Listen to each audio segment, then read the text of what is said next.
Hi everyone, Sarah here. Welcome to Sarah's Tech Let's Talk Apple. Well, the iPhone event is over, and as expected, we have 4 new iPhone 15s as well as 2 new Apple Watches. Here's what's new with all iPhones and Apple Watches.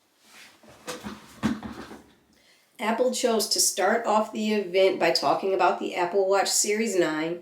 As expected, we got the S9 chip, Apple's first new chip in that watch in 3 years. We also got the upgrade to the U1 chip, so we have a U2 chip. We also got the expected pink color. Apple gave an update as to their promise to be a completely carbon neutral company by 2030. In regards to this, the rumor about no more leather bands is true. They've switched this to a fine woven material. The rumor about Hermes partnership ending is not true. Those bands have changed, as have their bands for Nike. The watch itself can be completely carbon neutral now, depending upon what band and metal you choose. In regards to features, the watch can now go as high as 2,000 or as low as 1 nit of brightness.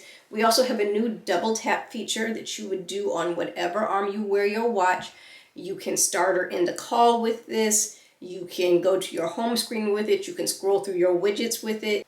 In regards to the Ultra, take everything I said about the regular Series 9. There are, of course, some improvements to it. For example, this one can get up to 3,000 nits of brightness. And we do have a new modular watch face for it.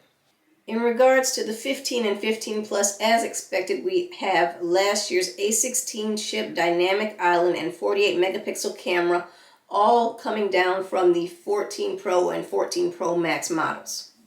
In regards to the camera, you have the 2x telephoto option. There's no longer a need to switch to portrait mode to take a portrait, and you do have focus and depth control. You now have voice isolation to make it easier to be understood when you're on the phone in a crowd. We also have roadside assistance via satellite. This is a spin-off of our SOS via satellite. It starts with AAA, and it will be free for 2 years.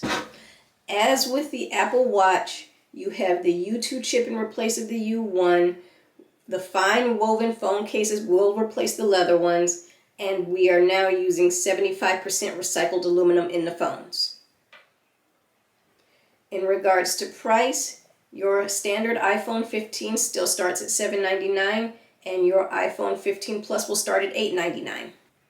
In regards to colors, we get pink, yellow, green, blue, and black this year. As expected with the Pro and Pro Max, we got the titanium body, the A17 3nm chip. That's a smartphone first. We got the thinnest bezels on a smartphone and the lightest Pro models Apple has ever made. We also got the expected action button. It is still the mute switch of the phone by default, but you can change it. In regards to colors, we have black, white, blue, and titanium. The phone has 20 times faster transfer speeds and is 4 times faster at running in general. All of this is thanks to the USB-C port, and remember, all iPhones have USB-C now, no more Lightning. The phone is now twice as good in low light with a 3 times better telephoto zoom. Once again, in regards to Apple's mission to be completely carbon neutral by 2030, while the phone is 100% titanium on the outside, the inside is 100% recycled aluminum. Apple did make some things unique to the Vision Pro this year. We have a 5 times optical zoom and 120 millimeter focal length. As well as starting storage is 256 gigabytes. We also have a macro 10 times optical zoom and spatial video for when Vision Pro comes out early next year. In regards to pricing, the regular Pro stays at $999.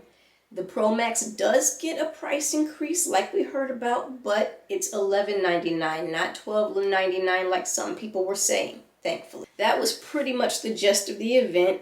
They did mention that iCloud Plus will get 2 new plans, 6 and 12 terabytes starting next week. Also, like we heard before, you will be able to buy an AirPods Pro case with a USB-C charge on the bottom. Well, that's the iPhone event. So ultimately, the question is, will you upgrade your iPhone or Apple Watch this year? That answer is different for everyone. Personally, I have last year's Apple Watch, so I'll keep that.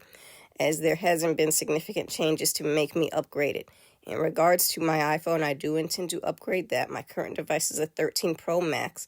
Some may say, well, wait, that's only 2 years old. It's still a pretty good phone. Why upgrade it? The answer is simple. It's my personal prerogative to keep a device for 2 or 3 years at the most. I made the mistake of keeping both an Apple Watch and a MacBook longer than that, and when I traded them in, as is my preferred method when it's time to get a new one to help reduce the price, I got next to nothing for both devices. The Apple Watch was 4 years old and I only got $25 off the new one. The MacBook was 6 years old and I only got $90 off the new one. That was my lesson, that if I intend to use trade-in to help me reduce price, because Apple is by no means cheap and you got to find a way to make them cheaper, that I cannot keep my devices for an extended period of time. The device still has to be relatively recent when you trade up. With that said, since we are now on the Series 9 Apple Watch, anyone that is like that and likes to trade in and is wearing at least a Series 7 or older, I would say trade up now before you look up and it's worth nothing. If it's the iPhone you're considering trading in, iPhones hold their value much better than Apple Watches. So how old is the iPhone you're considering trading in? I had a family member ask me to check how much their iPhone 11 was worth several months ago. It was still worth $200. Now, this was before the announcement today, so that will have gone down, just as everyone's current value of their iPhone will have gone down. And the 14s, of course, are now able to be traded in. But the point is, if you trade in, just be cautious of how old the device is. I had my mom finally decide to trade in an iPad she had for 6 years, and she only got $50 off her new one because of how old the one she was trading in was. And like I said, I've had this happen to me twice. Please remember to like, comment, share, and subscribe. Sarah out.